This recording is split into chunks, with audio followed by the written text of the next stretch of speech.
With the U.S. withdrawn from Afghanistan, the larger global ramifications of this are being felt around the world, not just in the United States, but abroad.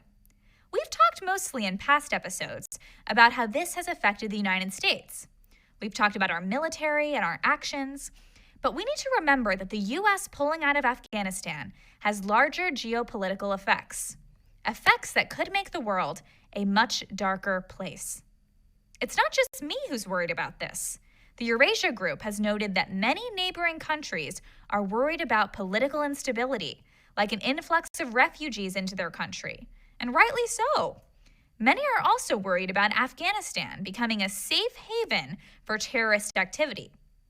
Pakistan has been accused in the past of housing terrorists, which they deny, but of course, Pakistan is one of the only countries that recognized the Taliban as the legitimate government when they were last in power.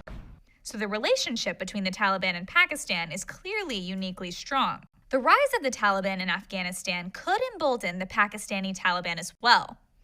India is one of the countries most wary of the Taliban leading Afghanistan. Pakistan and India have long been rivals. Though they have been fighting over a land dispute known as Kashmir, they also share different values as countries. Pakistan is primarily Muslim, while India is primarily Hindu.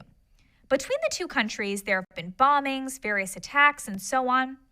India is also at odds with China, its competitor when it comes to trade and modernization. With Pakistani and Chinese influence growing in Afghanistan, their enemies are at greater risk, namely India.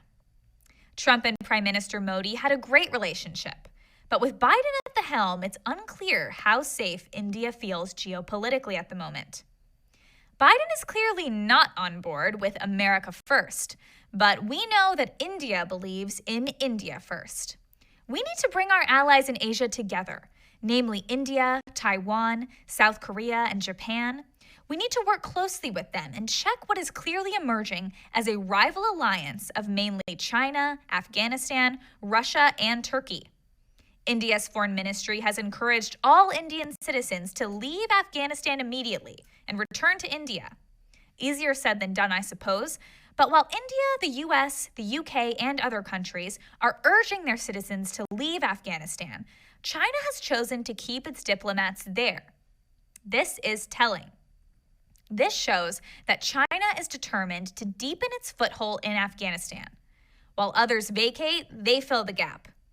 Chinese Foreign Ministry spokesperson Hua Chunying claims that Beijing expects a smooth transfer of power and believes crime and terrorism will be contained. She stated, quote, "China has maintained contact and communication with the Afghan Taliban and played a constructive role in promoting the political settlement of the Afghan issue."